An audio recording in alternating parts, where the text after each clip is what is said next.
Cryptomix.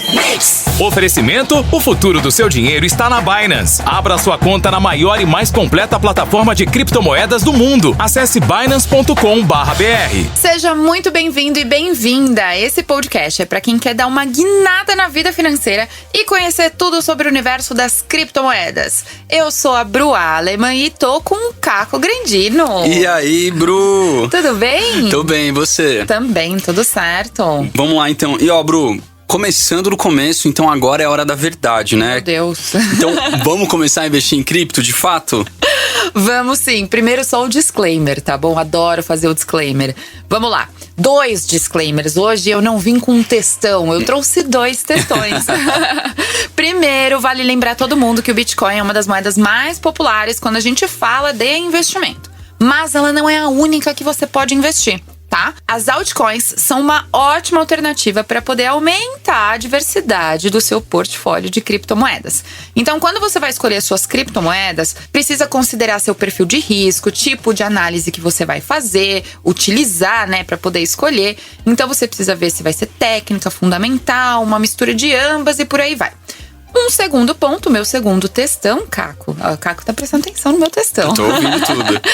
O meu segundo textão é que qualquer criptomoeda, qualquer coisa que nós falarmos sobre os nossos investimentos, nome de criptomoedas, falar tamanho de mercado, preço, tudo isso são informações educacionais, informativas educacionais, se assim eu posso dizer. E não deve ser utilizado para você tomar a sua decisão. É necessário que você também faça a sua própria pesquisa. Textões feitos, vamos começar. Bora começar então, Bru. Recado dado, né? Recado dado, gente. E, Bru, vamos começar falando do nosso tópico de hoje, que é como começar a investir em criptomoedas. Vamos. Então, fazendo aquela breve introdução, né, que a gente viu aí, né, nos últimos anos uma disparada do preço do Bitcoin e que, obviamente, despertou o interesse de vários investidores, mas também uma série de dúvidas porque é um ativo relativamente novo se comparado com o mercado financeiro tradicional. Então, começando com um exemplo, Bru, lá em maio de 2020, quando aconteceu o último halving, lembra quando a gente falou que o halving, o processo de diminuição da recompensa para o bloco minerado e tudo mais? Quando teve esse último halving em 2020, lá pra maio, a gente teve um topo ali que a gente chama que é o ATH, né? All Time High. Eu tô chique, vou falar siglas em inglês. Você tá muito chique. Que é a máxima histórica do preço, né? Então, em novembro de 2021, quando teve essa máxima histórica, isso foi mais ou menos um ano e meio ali depois do último halving. O BTC, ele teve uma valorização de 956%. Mais ou menos, quem investiu ali no fundo nesse período e vendeu ali na máxima, teve cerca de 9 vezes de valorização do seu capital. Caramba. Mas também não dá pra levar isso a ferro e fogo, né, Bru? Você quer do mercado financeiro. Isso vai acontecer todas as vezes. Exato. Afinal, o que a gente fala? É aquela frase padrão, né? Então, o que aconteceu no passado não quer dizer que vai acontecer no futuro, né? Exato. Então, isso daí vale lembrar e vai ser pra sempre, pra qualquer tipo de produto, não só criptomoeda, né? Rentabilidade passada não quer dizer que é uma garantia de rentabilidade futura. Agora ficou mais bonitinho. Exatamente. A gente tem que sempre frisar isso, né? Então, quando aconteceu esse halving, Bro, que o preço do Bitcoin tava ali por volta de $6.500 a unidade de Bitcoin, ele chegou a $69 mil. Então, nossa, assim, quem teve a sorte ou que foi muito técnico de conseguir encontrar de fato o fundo e vender esse ativo no topo, ele conseguiu aí 9 vezes de valorização. Mas, como a gente disse, isso não é uma regra, né? Então, o que a gente precisa considerar, né? Que, como a gente falou também em episódios anteriores, a gente falou sobre os ciclos econômicos, a correlação com o preço do Bitcoin. Essa foi aquela fase de boom, né? Em que o preço realmente se valorizou, teve uma especulação, uma entrada de capital dentro do mercado. Mas, né, como a gente sabe que é um ciclo, esse ciclo também vem com uma correção e que a gente está passando agora por um momento de contração, né? Exato. E desde esse topo histórico que aconteceu aí em novembro de 2021, a gente teve uma desvalorização, um desconto, vamos falar assim, de mais ou menos 75% do preço do Bitcoin. Então ele saiu ali daquela máxima de $69 mil e hoje ele tá ali por volta de $17.200, o que representa esse 75%. Então você fala, nossa, mas pô, se eu investir lá na máxima, agora eu tô com menos 75% no meu capital investido, não quer dizer que você está com menos 75%. O seu ativo está descontado e só perde quem vende. Ele tá mais barato, Está né? mais então, barato. Assim, preço é diferente de valor. Exatamente. Certo? Tem que analisar, como a gente falou, o valor intrínseco do ativo que você está investindo. Você tá pagando mais barato por uma coisa muito boa. Exato. Você tá escolhendo um bom ativo para investir. Muito boa, peraí, gente, não vai sair comprando Bitcoin porque eu falei que era muito bom. Mas dentro do universo cripto é o nosso ouro digital, lógico. né? Então, o ativo, na minha opinião, é o ativo mais seguro para você investir aí pro longo prazo. Perfeito. Só que considerando aí que a gente teve essa desvalorização de 75% aí da alta histórica até o momento atual, se a galera comprou lá naquela fase do halving, que foi em maio de 2020, e segurou o ativo até hoje, ainda assim conseguiu acumular aí uma alta de 166%, que daria uma valorização aí de 1,6 vezes do capital. Então, assim, mesmo tendo esse boom, essa correção, o longo prazo sempre é o melhor amigo, né, Bru? Com certeza. Porque você vai investindo ali com consistência e também eu acho que é uma coisa importante tirar um pouco a ansiedade na hora de você investir, né, Bru? A paciência, né, consistência, disciplina, aquelas palavras que parecem muito clichê, mas que nos investimentos fazem total diferença, né? Por isso que a gente fala que o investidor bem sucedido é aquele que também tem sucesso em outras áreas da vida, né? A vida é um equilíbrio de vários pratos. Então, você precisa carregar a sua vida profissional, financeira, pessoal, familiar. É um equilíbrio de tudo, né? Acaba sendo um equilíbrio. E todos esses campos você precisa de consistência. Lógico que a gente vai falhar inúmeras vezes, inclusive nos investimentos. Faz parte do aprendizado, né? Da vida. Parte. Então eu acho que é isso. E o longo prazo, a mágica é quem aguenta o longo prazo. Eu acho que eu definiria dessa forma. Bru, eu acho que a gente pode até colocar uma coisa que eu escuto muito assim quando eu vou estudar sobre mercado financeiro, é que a paciência e o tempo são os melhores amigos do investidor. Então a gente ficar naquela ansiedade de ver uma valorização de um ativo que a gente está investindo, de uma criptomoeda, ou seja, mesmo de uma ação, né, no mercado financeiro tradicional, ela vai gerar aquela expectativa, aquela ansiedade, às vezes vai fazer com que a gente tome algumas decisões que não são as melhores naquele momento. Então, acho que agir com razão, com paciência, com clareza, sempre é o melhor em qualquer tipo de investimento e também no caso das criptomoedas, né? E assim, eu acho que é um tipo de investimento que está se consolidando, mas que ele vai entrar dentro de um fluxo padrão dos investimentos. Então, hoje a gente já sabe que até 5%, né, do que você tem, do total que você tem investido. Então, se você tem R$10 mil, 5% pode ser em criptomoeda, né? Então, essa até 5%. Seria mais ou menos como, por exemplo, você recomendaria uma carteira que uma pessoa ela vai investir, por exemplo, em ações. Seria mais ou menos uma correlação, né? De ações com aporte cripto. Mas a gente tem um pouquinho mais de risco. Porque ações, por exemplo, num perfil... Vamos até trazer esse conceito, né? Você primeiro precisa conhecer seu perfil de investidor. Então, basicamente, existem 3. Que é o conservador, que é aquele que está valorizando a segurança.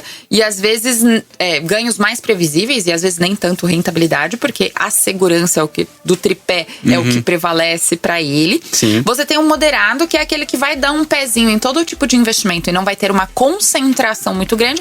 Mas ele ainda vai estar voltado um pouquinho numa renda fixa, na previsibilidade.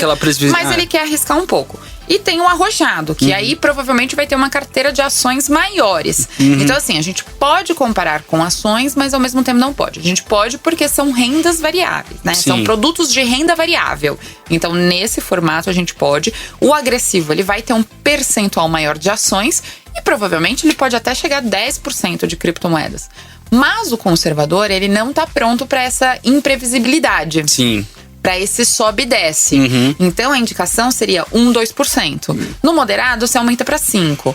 No agressivo, você aumenta para 10%. Entendeu? Entendi. Só que ações poderia ser um pouco maior para cada tipo de perfil. Entendi. Porque é um produto mais consolidado. Entendi. Essa é a única diferença. Não é que é mais risco, menos risco, isso. Aqui eu não tô entrando num juízo de valor de risco. Mas é uma questão da renda variável e a previsibilidade.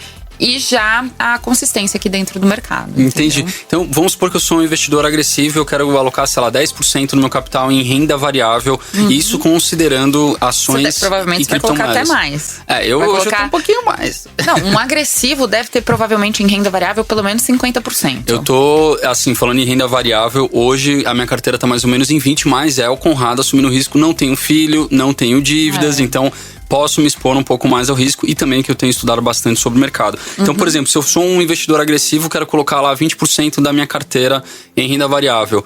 E aí eu quero trabalhar com parte em ações e parte em criptomoedas. Então eu devo alocar ali nesses 20% o quanto eu quero alocar de ações e o quanto eu quero alocar de criptomoedas, mas considerando essa fatia, né? Exato. Entendi. Então são várias fatias. Primeiro, a primeira fatia é dividir a renda fixa e renda variável. A segunda fatia é dividir os produtos dentro desses percentuais. Perfeito, entendeu? Bru. Já vou pegar essa dica aqui também, porque eu tô pensando em rebalancear minha carteira agora pro ano de 2023, que o mercado, o cenário global tá aquela, né, especulação. Exato. Se a gente vai ter diminuição de taxa de juros, se a inflação vai voltar a cair, como que o Fed vai agir aí nos próximos meses. Exato. Mas eu acho, bem como você falou, eu acho que a criptomoeda, né, é aquela questão. A gente tem ciclos. Então, você desenhou até essa estrutura do halving da criptomoeda. Trazendo isso para o que é uma criptomoeda ou para a realidade que vocês hoje, que estão ouvindo a gente, conhecem, é o mercado econômico como um todo. Então, quando o Bitcoin estava nesse determinado preço, as ações em dólar, por exemplo, né? Eu falo do mercado americano porque a Bolsa de Valores americana é mais consolidada. Então, estava tudo no seu preço lá em cima também. Sim. Nada mais é que tudo está acompanhando a economia. E a economia acaba sendo cíclica, né? Essa diferenciação de preço. Então, eu acho que agora, do mesmo jeito, a renda variável, nesses momentos de crise, é quando a gente vê a oportunidade de compra. Igual, preço é diferente de valor. Preço é o que você paga. Então, estamos com liquidação. É como se fosse um shopping. Vê o mercado financeiro como um shopping.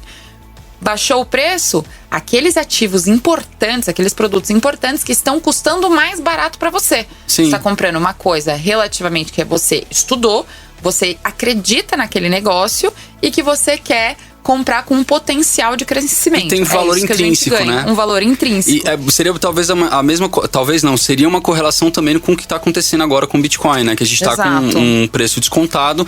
E nessa fase, que a gente está nessa fase de contração, né? Segundo aí a própria experiência do mercado financeiro, é o momento que você começa a fazer aqueles aportes, né? O famoso DCA, né? O Dollar Cost Average, você vai comprando ali aos pouquinhos e acumulando por longo prazo.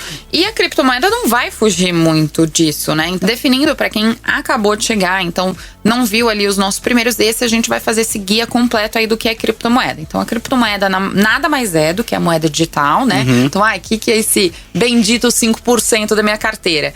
Então é a criptomoeda, que são as moedas digitais que são utilizadas, né, através de criptografia e do sistema de blockchain para proteger os seus dados, criar novas unidades, confirmar e registrar suas transações. Isso daqui é num aspecto técnico, tá bom? Falando. Nada mais é um tipo de meio de pagamento que está sendo colocado na nossa sociedade e que tem uma segurança tecnológica muito grande de registros por trás. Por conta da blockchain, né? Que é essa nova tecnologia. Exatamente. Nosso livro contábil gigante descentralizado. Exato. Inclusive, nós temos não só mas acho que 2 podcasts que a gente falou muito sobre a tecnologia, a gente esmiuçou, abriu para vocês sobre essa tecnologia. Então voltem aí, né, aqui no CryptoMix, procurem o episódio. Na verdade, engula todos. Exatamente, precisa ir lá. Mas no bom sentido, tá, gente? Mas assim, engula o conhecimento de todos. Porque a gente hoje tá no nosso 8º episódio, então aí tem 7 episódios para você começar ali do começo, porque a gente tá fazendo de uma forma bem didática e progressiva, né, Bru? Exatamente. E fazendo aquele resumão sobre o que é a criptomoeda, Bru, a gente tem 4 pontos, né? Que a gente pode falar. Tem o meio de troca, então completamente digital, a descentralização, que é a principal característica da criptomoeda, ou seja, não é controlada pelo Estado, por um banco central. Intermediário, nem nada, ela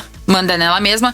O anonimato, e o baixo custo por transação. Que isso até dá pra fazer aquela correlação, né, Bru? Quando você vai fazer uma transferência internacional, você tem que usar o SWIFT, você vai acabar pagando taxas mais altas, tem ali uma certa lentidão nesse processo. E criptomoeda, se a Bruna estiver na Alemanha, o Caco estiver em São Paulo, a gente consegue fazer isso diretamente sem um intermediário, com custo mais baixo e muito mais rápido, né? Exatamente. Eu sou muito fã de criptomoeda, Bru. Adoro. Eu sei. Aliás, eu tô aqui, né? Eu sou uma mirim entusiasta. Não, mas a gente tá trocando conhecimentos aqui. Inclusive, tô olhando lá pro mercado internacional também, quero pedir umas dicas pra você depois. Aí é mais minha praia. Mas vamos lá. Só pra vocês entenderem, então, toda essa tecnologia, resumidamente, né? Esse processamento, essa verificação de transação é como se fosse, igual o Caco trouxe esse livro contábil. Então, tudo é colocado, criptografado, escrito. A gente busca o caminho daquela criptomoeda, do que ela fez, e você não consegue deletar isso da vida daquela criptomoeda. E o preço, gente, como tudo na nossa vida é definido pela lei da oferta e demanda. Quanto mais gente procura, mais aquele preço aumenta. Se as pessoas não procurarem mais, todo mundo acaba saindo, principalmente nas crises financeiras. As pessoas, igual renda variável, bolsa de valores, todo mundo sai. Pum, a ação, o que acontece? Cai. Despenca. Por quê? Tá tendo menos procura do que o necessário. Então isso acaba interferindo no preço em si, mas não tem uma interferência de um banco central. Por quê? Qual que é a diferença? Quando a gente fala em moeda dentro dos países, você tem uma interferência em relação à taxa de juros, para você dar mais possibilidade das pessoas consumirem, dar um crédito mais barato ou um crédito mais caro. Isso que gera economia. No caso da criptomoeda, não. São as próprias pessoas que vão atrás disso. Exatamente. E vendem isso, tá bom? Uhum. Falando nessa questão de preço, né? Puxando essa linha da lei da oferta e da demanda, explica pra gente um pouquinho, amplifica um pouco mais essa questão da lei da oferta e da demanda, um pouco mais técnica aqui pro pessoal conhecer, em relacionado ao preço das criptomoedas? Bora, Bru. Como a gente falou, né, no mercado de ações, né, que é a renda variável, vai muito com relação à especulação. Então, quanto mais gente interessada no Bitcoin e comprando Bitcoin, naturalmente o preço tende a se valorizar. E quando as pessoas estão ali querendo realizar lucros ou vendo o cenário global tá um pouco mais incerto, as pessoas buscam mais liquidez, e um dos maiores impactos que a gente vê é de fato na renda variável, seja no mercado de ações ou no mercado de criptomoedas. Então é nesse momento que a gente vê aí a desvalorização dos ativos, Bru. E também tem alguns outros pontos que acho que vale a gente falar com relação à variação no preço das criptomoedas, que está relacionado à sua escassez. No caso, a gente já falou que o Bitcoin só vai ter 21 milhões de unidades a serem disponibilizadas até 2140, sendo que hoje a gente já tem aí mais ou menos uma emissão de 19.250.000 Bitcoins. Então tem aí um pouco mais de 1 milhão a serem disponibilizados até 2140. Ou seja, ele está ficando cada vez mais escasso, e no longo prazo isso acaba tendenciando. A escassez é assim, vai ter um dia que não tem mais, gente. Então vai estar na mão das pessoas. Vai estar na mão das pessoas. E aí sim, se forem atrás disso, vai custar logicamente muito mais caro. Porque você vai precisar de quem é aquele... Qual é aquele lema? Quem chega mais cedo bebe água limpa. Elefante que chega cedo bebe água limpa. Isso. Exatamente. Eu sou meio ruim, né? O que eu teco aqui de vez em quando pra lembrar esses memes ou essas coisinhas. Eu adoro analogias, Bru, porque acho que elas explicam muita coisa. Então, assim, no longo prazo, né, como a gente tá vendo que a emissão dos bitcoins tem diminuindo a cada 4 anos, né, pela metade, então ele obviamente vai ficar mais escasso, né? A tendência é que ele se valorize. Então, isso falando o Conrado, eu olho para o investimento no longo prazo. Então eu compro recorrentemente bitcoins e vou acumulando na minha wallet, né, na minha cold wallet, em que a gente vai falar um pouquinho disso no próximo podcast, para o longo prazo. Então eu não tenho interesse em vender agora. Então lá na frente, quando chegar o momento que vai ter menos bitcoins ali a serem emitidos, as pessoas vão querer comprar, e quem tem vai querer guardar. Então pode ser, né, a tendência que isso aconteça no longo prazo. Uma outra questão também, Bru, é com relação à utilidade, né, dessa criptomoeda. Se ela realmente vai ter usabilidade entre as pessoas. Para que serve de fato esse projeto? Enfim, ele resolve alguma dor do mercado? Se sim, ele também tende a se valorizar. Então, como a gente falou, até vale essa correlação que eu gostaria de fazer. A gente falou de 21 milhões de bitcoins, então a gente sabe que vai ter essa emissão limitada, ele está ficando cada vez mais escasso, e você precisa, antes de investir num projeto cripto, né, fora o Bitcoin a gente fala das altcoins, é entender qual é a emissão máxima dessa altcoin.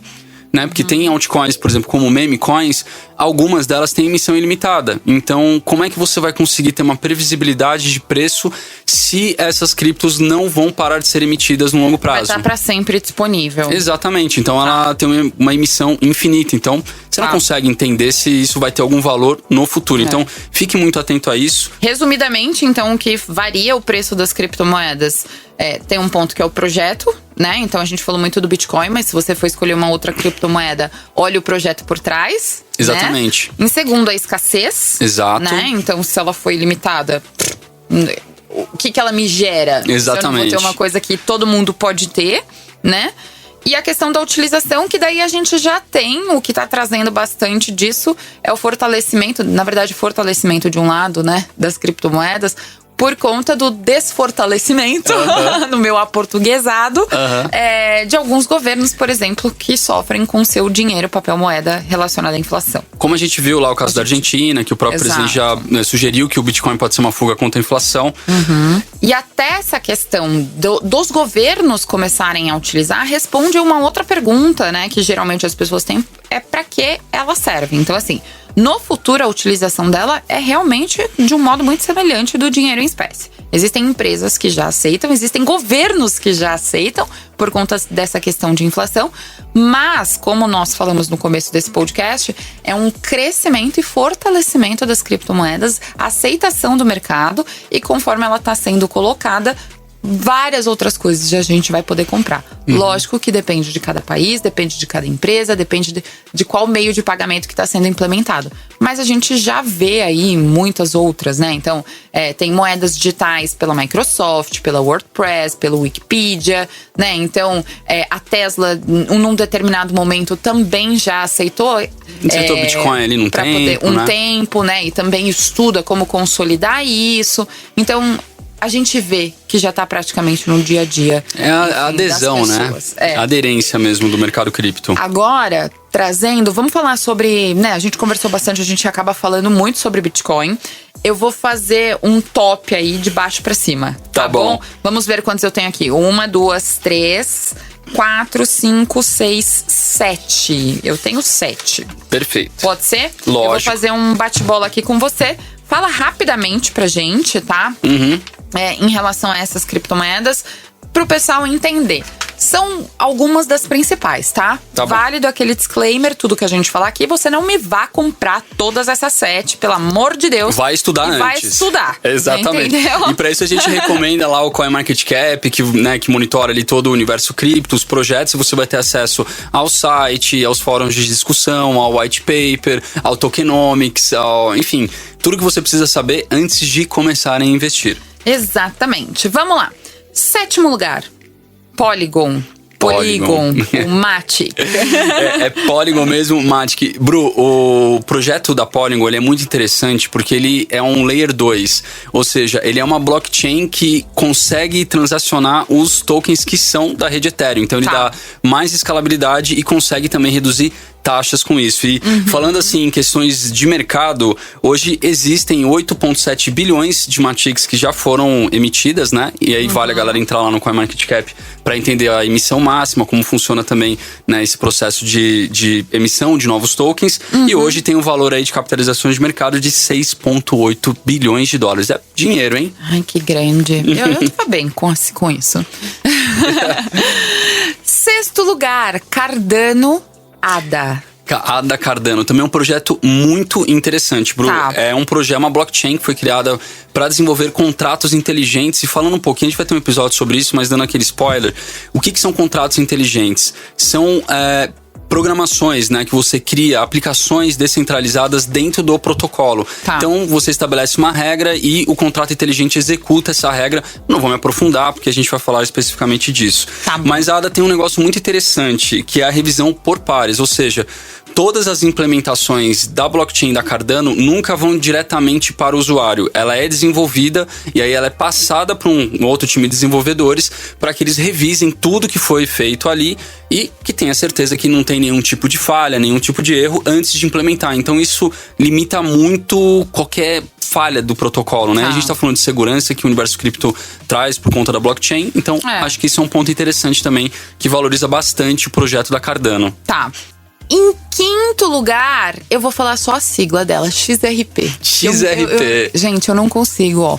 Tico e teco aqui, de vez em quando, pra algumas palavras, não funciona. E, Bru, a XRP é da Ripple e que é uma rede patenteada de pagamentos digitais. Ela meio que tenta brigar ali com o Swift para ser uma solução mais barata, mais rápida, né? Como a gente falou, né? Tem taxas altíssimas, né? O Swift, eu já tive o desprazer de ter que fazer algumas transações internacionais. Demora, você paga uma taxona, então a XRP vem pra, né, tentar solucionar. Te liga. Exato. Então a XRP vem com essa proposta de tentar melhorar esses pagamentos, né? E, Bru, falando um pouquinho dos dados de mercado da Ripple, né? Ela tem uma capitalização total de 17 bilhões de dólares e um total aí de emissão de 55 bilhões de XRPs, dentro os 100 bilhões que vão ser emitidos ao longo aí, né, do projeto todo. XRPs pra cá, vai. Mas não tanto quanto a BNB. Exatamente. A BNB hoje tem 160 milhões de unidades emitidas e uma capitalização de mercado de 39 bilhões de dólares. E a BNB, Bru, ela tem a sua própria blockchain, né? Onde existem várias aplicações aí descentralizadas, como o DeFi, que a gente vai falar isso futuramente, e corretoras descentralizadas. Que eu posso até citar um exemplo da PancakeSwap, que é essa corretora descentralizada, que você vai lá, conecta a sua wallet, você não precisa fazer uma verificação, mas se eu quero vender algum criptoativo, ou trocar, ou fazer algum tipo de investimento, eu posso usar a PancakeSwap, por exemplo, mas vamos fazer isso lá na frente, a gente vai falar como funciona o DeFi, quais são as modalidades de investimento e como funciona esse tipo de protocolo também. Tá bom. Bom, terceiro lugar, Tether. Não é Tether, você já me ensinou, mas enfim, eu vou falar assim, porque é assim que nós fala. Mas tá certo, você falou certo. USDT, é isso? Exatamente, é o dólar Tether, hoje é a stablecoin mais conhecida e que tem a maior capitalização de mercado, né? Ao total tem 66 bilhões de dólares de capitalização e, consequentemente, como ela é uma stablecoin, ou seja, ela é 1 para 1, ela tem aí também 66 bilhões de unidades de USDT emitidas. É a stablecoin mais popular do mundo atualmente, Bru. Entendi. E lógico, primeiro e segundo lugar não poderiam faltar elas. Em segundo lugar, Ethereum. E em primeiro, Bitcoin. Maravilha. As mais conhecidas. E aí, Caco?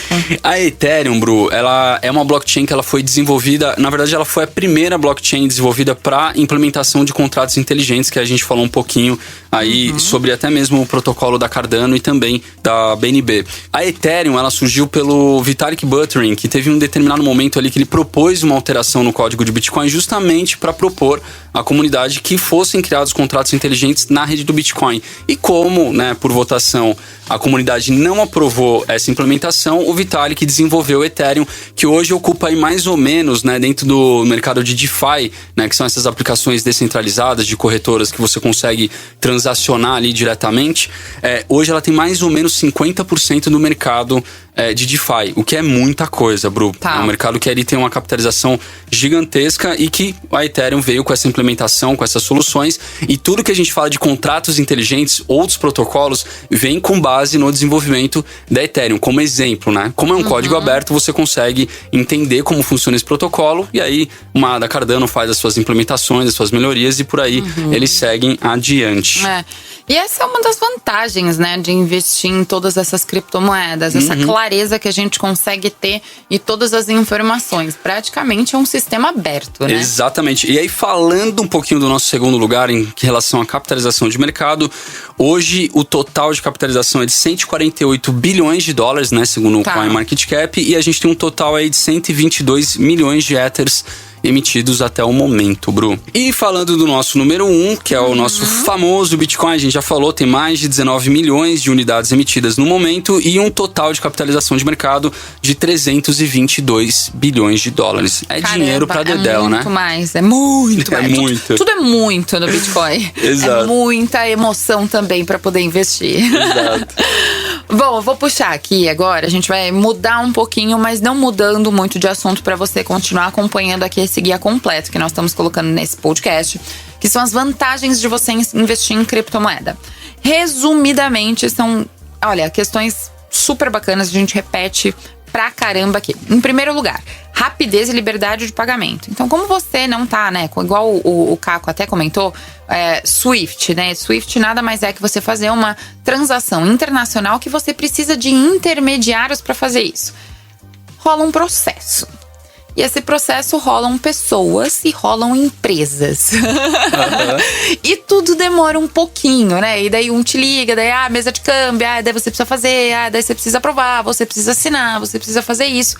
Todo o processo, ele acaba sendo um pouco mais dificultado. Então, a criptomoeda, ela é automática. Ela ali, papum, você faz, você paga, você transfere e ela funciona 24 horas por dia. Então, isso traz essa rapidez e essa liberdade de pagamento. Liberdade física, liberdade estatal, ou seja, qualquer outra coisa que você pode pensar, né? Em muitos lugares também, principalmente o Bitcoin, que já são aceitos em vários lugares.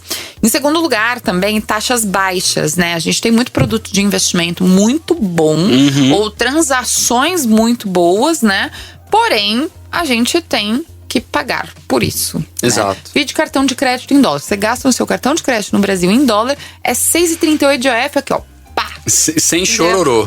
Gastou $1, é 6,38 de IOF. Essa é a tristeza desse tipo de investimento, né? Ou, na verdade, nem só investimento, da utilização dele. A questão de segurança, a gente fala muito sobre essa questão dos blocos, a tecnologia blockchain. Então, tudo é muito rastreado, colocado. Público também, né? Público. E aí, a gente puxa a questão de privacidade. São códigos. Exatamente. Que mesmo sendo público, você consegue acessar ali as informações. Mas não tá o seu nome CPF ali. Exatamente. Tem um controle de privacidade. Que hoje em dia é um transtorno isso, né? Vídeo, quem tem conta, como que fala? Hackeada, não é hackeada, conta de banco, que eles utilizam seu CPF para poder fazer, né, uma nova conta de banco, enfim, é uma tristeza. Então, nessa questão, a criptomoeda muito mais segura, tudo feito por chaves públicas e chaves privadas e codificadas. E, logicamente, né, é um mercado que está em consolidação, que já tem, lógico, determinadas criptomoedas já estão consolidadas, mas elas ainda têm uma longa jornada a longo prazo, para nós, investidores de longo prazo, que é o potencial de valorização. Então, o elefante que chega primeiro bebe água limpa. Com certeza. Caco, agora traz pra gente, depois desses determinados pontos, agora a gente precisa levar o pessoal para uma ação. Então, como investir nas criptomoedas em si, né? Qual que é o primeiro passo que a pessoa faz e leva isso? Beleza, Bru, como a gente falou um pouquinho mais no começo ali do podcast, você tem que conhecer, obviamente, o seu perfil de investidor, para entender ali quanto da sua carteira de investimentos você vai disponibilizar para investir em criptomoedas. E lembrando que, assim, uma diversificação, né? Você estudar os ativos que você vai investir é super importante, e quando você diversifica, você também ali pode balancear melhor aí essa renda variável, né? Que vem das criptomoedas. E para você começar a investir, Bru, você pode abrir uma conta numa corretora como a Binance, por exemplo, e usar a própria plataforma para você comprar e vender os seus ativos. E também tem a possibilidade de você fazer compras diretas com a pessoa, que a gente chama que é o P2P, né? Eu particularmente acho operar, por exemplo, comprar diretamente na Binance mais seguro do que uma prática de P2P. Certeza. Porque o P2P é feito diretamente entre duas pessoas, né? E não tem algo que vá garantir que realmente essa transação vai acontecer. Então, para eu transferir os bitcoins para a Bruna Arma, ela deveria transferir os reais para o Caco. Então, quem vai garantir ali no meio, né, dessa transação que depois que a Bruna transferir os reais, o Caco de fato vai enviar os bitcoins para a Bruna Alemann. Então, certeza, dentro de uma corretora isso não acontece, né? Que ela faz essa intermediação de uma maneira muito mais segura. Exato. Então é preciso ter muito cuidado, Bru, para você garantir a propriedade de uma moeda digital, né? Então a gente fala também da parte das wallets. Eu basicamente uso a Binance como uma ferramenta, né? Quando eu quero comprar alguns criptoativos ali, né, que tem à disposição dentro da Binance, né, são mais de 600 criptoativos, eu deposito ali, né, os meus reais e coloco no investimento automático e escolho os ativos, o percentual que eu quero investir, né, e o tempo também que eu quero comprar esses ativos. Então é uma baita de uma ferramenta, isso funciona bastante. Mas quando eu tô com um determinado valor dentro da Binance, eu como investidor, eu prefiro sacar e colocar na minha wallet, eu ser o próprio custodiante das minhas criptos. Isso me traz mais segurança, tá, Bru? Bru. Tá. A gente vai falar isso também no próximo podcast sobre as wallets. Então, tem isso, né? Eu uso a Binance como uma ferramenta para eu fazer os meus investimentos, e aí, quando eu tô com um determinado valor, eu saco e coloco na minha wallet. Tá. Mas tem também, Bru, 2 tipos de análises que são bastante importantes na hora de você tomar as suas decisões, né? A primeira delas é uma análise técnica, em que a galera já deve ter visto, né? Aquela tela cheia de gráficos, né? De barras ali, um gráfico XY. Certeza. Ali, na verdade, variação de preço ao longo do tempo, e aquelas barrinhas que a gente enxerga são os candlesticks, né? São as velas. E com esse tipo de análise técnica, você consegue estudar o comportamento de preço passado e tentar prever o que vai acontecer no futuro. É sua bola de cristal. É agora. mais ou menos uma bola de cristal, bom. mas com a parte técnica... Vou fingir que eu não escutei isso. Tá não bom. é uma bola de cristal, né, Bru? Pessoal, não escutem Porque rendimentos passados não garante rendimentos futuros. Brincadeira. Imagina, Mas o investimento é isso, né? Na verdade, se você tá investindo em algo que tem um potencial de valorização, fazendo uma análise, você está criando a sua bola de cristal, mas não no sentido pejorativo da coisa. Você está estudando com o potencial que aquela criptomoeda vai crescer para você poder ganhar o seu dinheiro. Exatamente. Nada mais lógico. E a análise técnica é mais ou menos isso, Bru. A gente observa ali o comportamento de preço, os indicadores como médias móveis, como força relativa.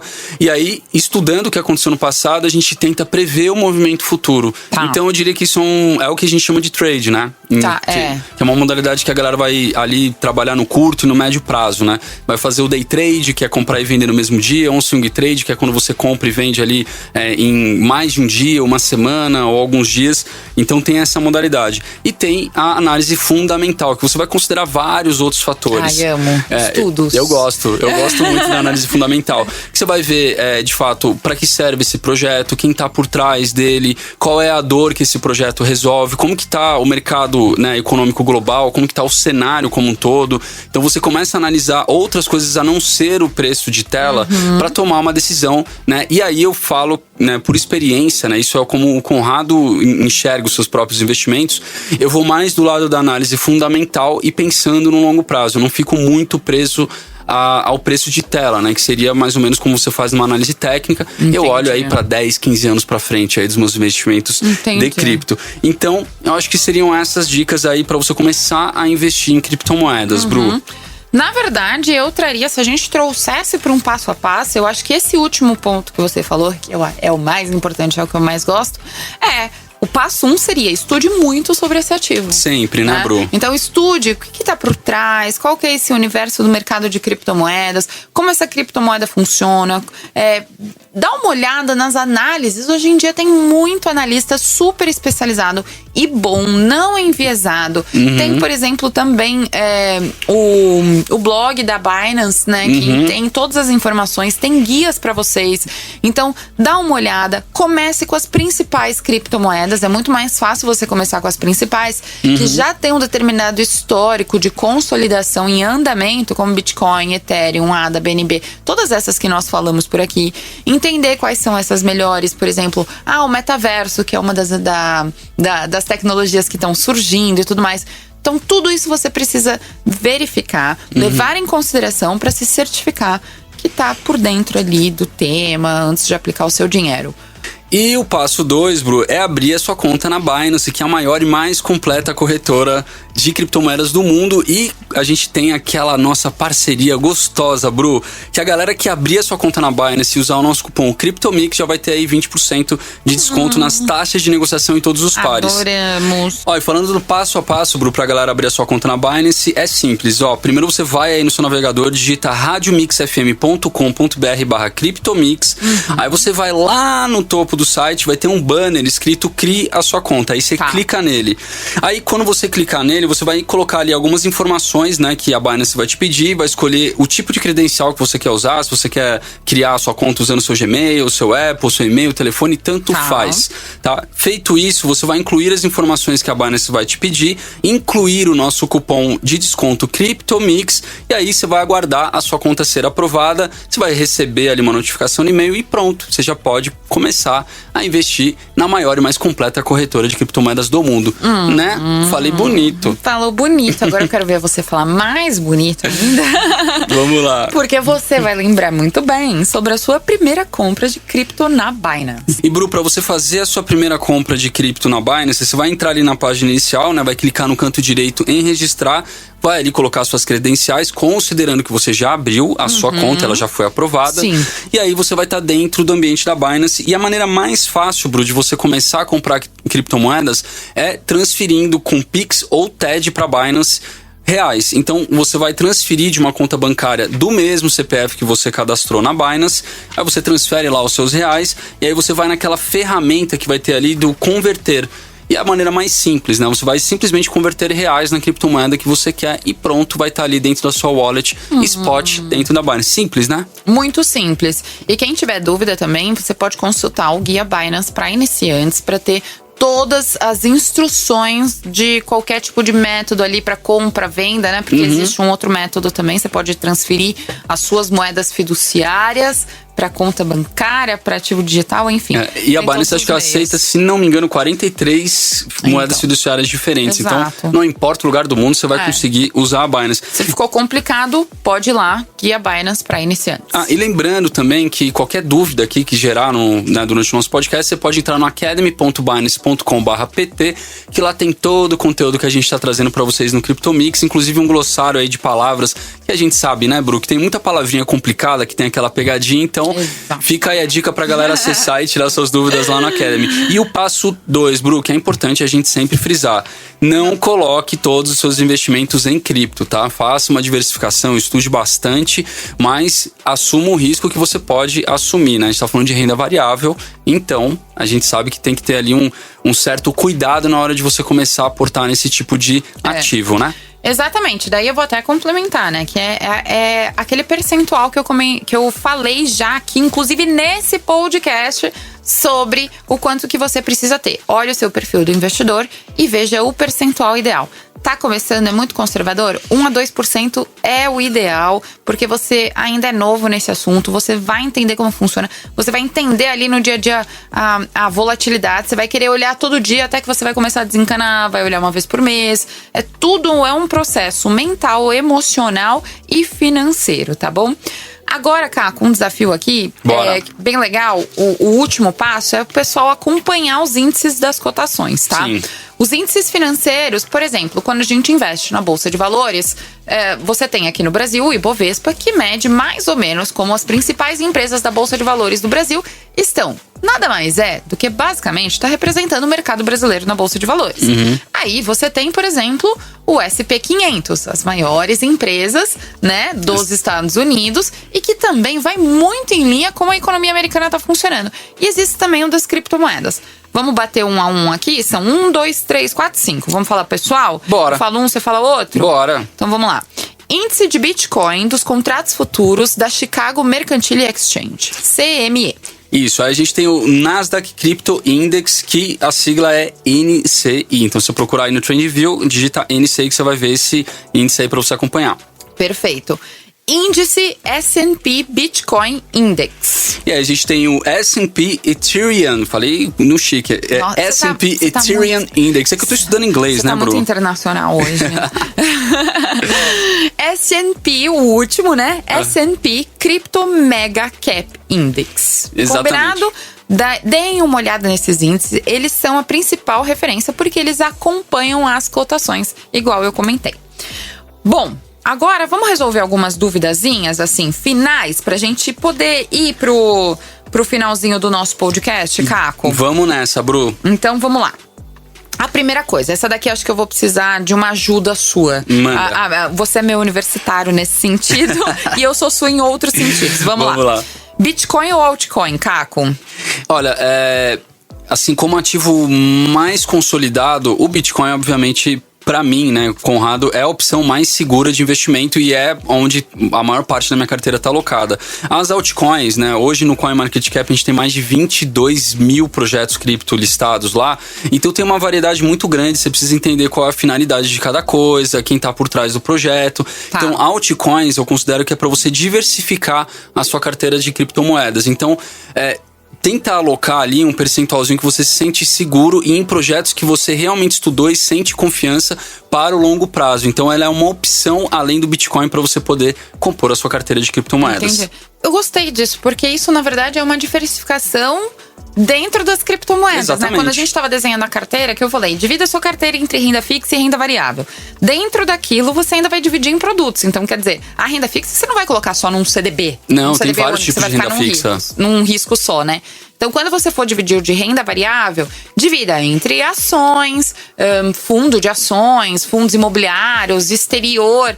Quando você for para criptomoeda, você vai abrir novamente. Então, sei lá, tenho 5 mil reais em criptomoeda. Abre esses 5 mil reais e fala, vai R$1.000 para uma, vai R$500 para outra, vai R$1.000 para outra. Isso é uma diversificação que também acaba eliminando o risco de investir apenas num projeto, né? Porque nós estamos falando de projetos. Balanceamento, né, Bru? Exato. E tem uma outra coisa também para você compor a sua carteira cripto, que além do Bitcoin e as altcoins, você tem as stablecoins, né? É verdade. Que vai ficar ali pareado com o dólar, tem um preço mais estável. Então, em algum momento você quer segurar um pouco a volatilidade, aí você deixa sua carteira mais com stablecoins ali, uma determinada proporção. E também já com liquidez para poder investir quando você vê uma boa oportunidade também, né? Diversificar. Sempre a melhor opção. Caco, pergunta final e a pergunta do milhão. Bora. Devo fazer trade ou investir? Depende muito do seu perfil de investidor, Bru. Como a gente falou lá no começo do podcast, você tem que conhecer se você é conservador, se você é moderado, se você é mais agressivo. E o trade, como a gente falou, é basicamente você acompanhar o preço de tela, né? Você tentar ali prever com o movimento passado o que pode acontecer no futuro, né? Observando esse comportamento de preço, médias. Então vai mais de pessoas que têm aqui aquela disponibilidade de passar mais tempo na frente do computador, analisando gráficos, enfim. Não e estudando também, Bru, porque... No tenho tempo. Porque o trade, Bru, ela exige, de fato, um estudo muito profundo, porque, cara, são várias variantes que você vai observar ali para poder tomar suas decisões de compra e venda. É uma decisão muito rápida também. Exatamente. Né? Então, é um perfil de investidor. Então, tem essa modalidade, tá? Inclusive, já fica o convite aí, que tem o guia completo sobre trade de criptomoedas para iniciantes lá no Binance Academy. Então, a galera que tá interessada em fazer trade, tem todo o conteúdo dentro do Binance Academy. E a outra modalidade é quando a gente fala do holder, né? Que é um investimento do longo prazo, que é mais o meu perfil. Então, eu espero ali determinados sinais do mercado para entender um momento propício para comprar um ativo que eu considero que tem um valor intrínseco importante. Aí eu vou lá e compro esse ativo e guardo ali pro longo prazo. Então, eu não fico muito com a cara na tela observando o gráfico. Eu vou olhando pro longo prazo. Pra quem gosta, na verdade, quem é um investidor de longo prazo, nada mais ser holder, você utiliza em qualquer outro tipo de estratégia de qualquer outro produto, né? Então, exato, você tá em mercado de ações também. Exato. E trabalhar a calma e a paz de espírito. Que são os melhores amigos do investidor, Bru. Exatamente. E o estudo recorrente também, a gente se atualizar sempre. E, Bru, acho que agora a gente chegou no final. Agora chegamos. Maravilha. A gente precisa deixar mais papo pros próximos. Exato, porque a gente vai desenvolvendo aqui e vai indo longe, né? Bom, adorei, Caco. Também. Obrigada por essa aulona aqui. A gente sempre compartilha nesse podcast, tá bom? Então não se esqueçam, entrem no site da Mix, procurem por CryptoMix ou qualquer plataforma de streaming pra você achar esse podcast e ativa sininho de notificação pra toda terça-feira você receber o episódio exclusivo. Fechado. Certo? Vamos Vambora? nessa. Então tá. Obrigada, viu, Caco? Tamo junto, Bru. Beijo. Até a próxima terça. CryptoMix. Oferecimento: o futuro do seu dinheiro está na Binance. Abra sua conta na maior e mais completa plataforma de criptomoedas do mundo. Acesse binance.com/br.